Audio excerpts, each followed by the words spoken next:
Ambati silks Kanchipuram sorry store now in Vijayawada. Exclusive పట్టు saris, సల్వాస్ and lehengas. నమస్తే రమగారు. నమస్తే జయ. రమగారు, కొన్ని సమయాల్లో కొన్ని పనులు చేయకూడదు అని వింటుంటాం. సాయంత్రం గురించి మాట్లాడుకుందాం. సాయంత్రం పూట అలాగే దీపాలు పెట్టేటప్పుడు కొన్ని పనులు చేయకూడదు అంటుంటారండి. చాలా ముఖ్యమైన విషయాలు కొన్ని. అవునా? అంటే ఇది వరకు జయ, ఇది ఈ కాలానికి ఉపయోగపడుతుందో పడవో చెప్పలేను నేను. కొంచెం నాకు కూడా అనుమానాలు ఉంటుంటాయి వాటి మీద. ఇదివరకటి రోజుల్లో సాయంత్రము అంటే దీపాలు పెట్టడము, తర్వాత చీకటే జీవితం. ఒట్టి దీపాలతోటి గూట్లో ముద్ద, గూట్లో దీపం, నోట్లో ముద్ద తిని పడుకోవటమే. చీకటి పడ్డాక కొన్ని కొన్ని పనులు చేస్తే ఏమీ కనపడదు, వస్తువు వేస్టు, ఆ టైం కలిసి రాదు మనకి. అందుకని కొన్ని అసలు చేయనే కూడదు అనేవాళ్ళు. చేయకూడదు. అవి క్రమంగా మనకి ఎట్లా అయిందంటే అది సాయంకాలం చేయకూడని నియమంగా వచ్చేసింది. మనం దాన్ని అలవర్చుకుని ఉన్నాం. పెద్దవాళ్ళు చెప్తారు, ఏ సాయంత్రం పూట చేయబాక, ఏమిటి అసురు సంధ్య వేళ అంటారు. అసురు సంధ్య వేళ చేయకూడదు, చీకటి పడేటప్పుడు కొన్ని పనులు చేయకూడదు. మనకి అది అట్లా బ్రెయిన్లో ఫిక్స్ అయిపోయి ఉన్నాయి. అంటే అప్పటి కాలానికి అనుగుణంగా చెప్పిన మాటలు అంటారు. ఎక్కువ భాగం కాలానుగుణంగా చెప్పినవే. దాన్ని ఆ కాలానుగుణంగా చెప్పే విషయాన్ని ఎట్లా చెప్తారు? దాన్ని ఇప్పుడు అమ్మాయి అలా చేసుకోబోక అంటే నీకు నచ్చదు, నీకు డబ్బులు రావు అలా చేసావంటే అనగానే టక్కన కాళ్ళు ఊపేవాళ్ళు ఆపేస్తారు చూడు. అవునవును కదా.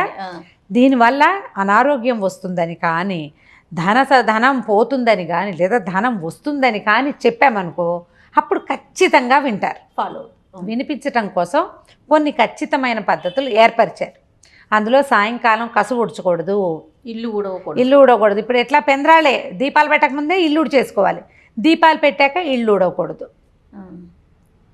దీనికి పాయింట్లు చూద్దాం ఎందుకు అని. వాకిళ్ళు ఇల్లు దీపాలు పెట్టాక ఊడ్చామనుకో, కసు ఎట్టిపోయిందో ఏమైందో మనకేమైనా కనపడుతుందో చూసుకోకుండా హాల్ మధ్యలో పెట్టి దాన్నే తొక్కుంటాం మనం. అవును. ఏ వస్తువు ఏదైనా పొద్దున్నే బంగారపు వస్తువు ఏదైనా చిన్నది చేయి జారి పడింది అనుకో మన ఇంట్లోది, మనం ఈ ఊడ్చేటప్పుడు కొంచెం చీకటి పడ్డాక ఊడిస్తే ఒళ్ళేం తెలుస్తుంది, అది ఏ మూలకు పోతుంది, వస్తువు పోతుంది. అందుకని వెళ్తురుండగా చెయ్యాలి ఆ పనులు. అందుకని ఇది మొదలుపెట్టారు. దీనికి ఏమని చెప్తారో తెలుసా? లక్ష్మీదేవి వెళ్ళిపోతుంది. కరెక్ట్. అంటే టకీమని చేస్తాం ఆ పని. ఇంకా ఊడవకుండా ఉంటాం. ఊడవకూడదు. మనకి సాయంకాలం చేయకూడని పనులు ఇవి. ఇదొకటి.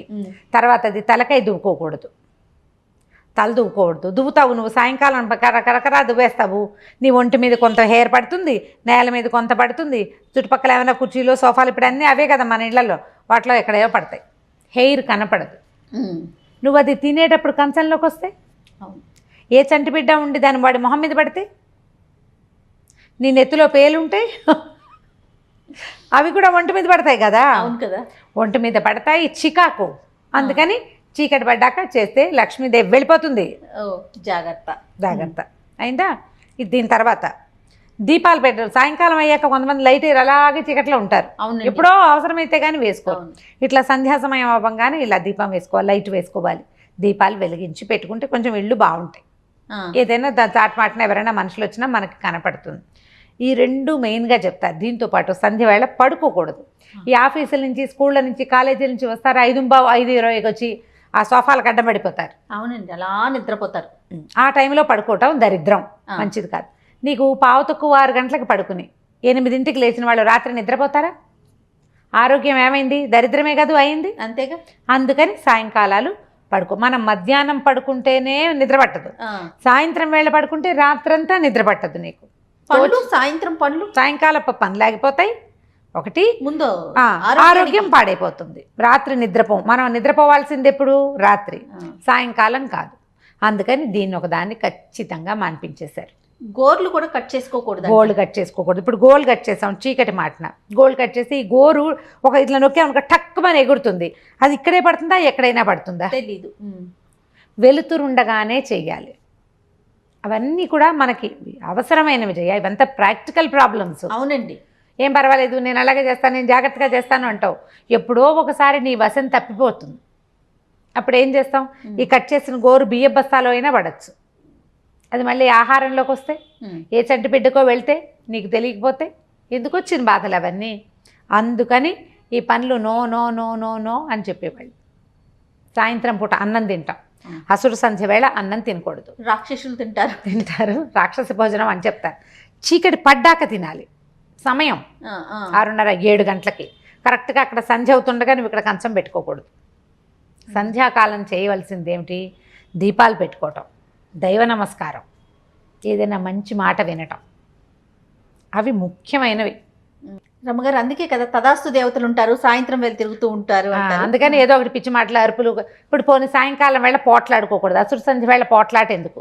అసురు సంధ్య వేళ సాయంకాలాల వేళ కనుక పోట్లాడుకుంటే రాత్రి పోయిందా? డిస్టర్బ్ అయిపోట్లా. మనం సంసారంలో ఉంటే మొగుడు పెళ్ళాలకి పడి చావదు. సాయంత్రం పూట పోట్లాడుకుంటే రాత్రి ఎడమొహం పెడమొహంతో పడుకుంటారు. మామూలు వాళ్ళైతే ఆ దిగులతోటి ఆ విసుగుతోటి నిద్ర పట్టి చావదు.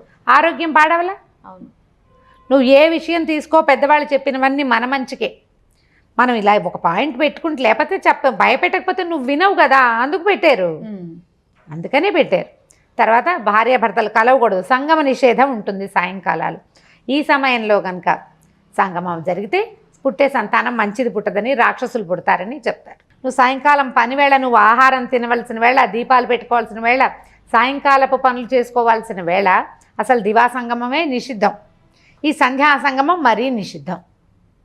ఇవి పనికిరావు అని చెప్తారు. దీనివల్ల తర్వాత డే అంతా డిస్టర్బ్ అవుతుంది కాబట్టి ఇది పనికిరాదు. ఖచ్చితంగా మనకి పెద్దవాళ్ళు చెప్పారు కాబట్టి పనికొస్తుందో పనికిరాదో, ఒకవేళ నష్టం రాకపోయి ఉండొచ్చు, చేయకుండా ఉంటే అయిపోతుంది. ఇవన్నీ పాతకాలపు పద్ధతులు అయినప్పటికీ మనం ఈ రకమైన నియమానికి అలవాటు పడితే మన జీవితాలకి క్రమశిక్షణ ఉంటుంది. నీకు కావాల్సిందేంటి? పని అయిపోవటం కాదు, ప్రాపర్గా అవడం. ఏదైనా సరే నువ్వు ప్రాపర్గా చేయాలంటే ఏం చేయాలి? క్రమశిక్షణ ఉండాలిగా.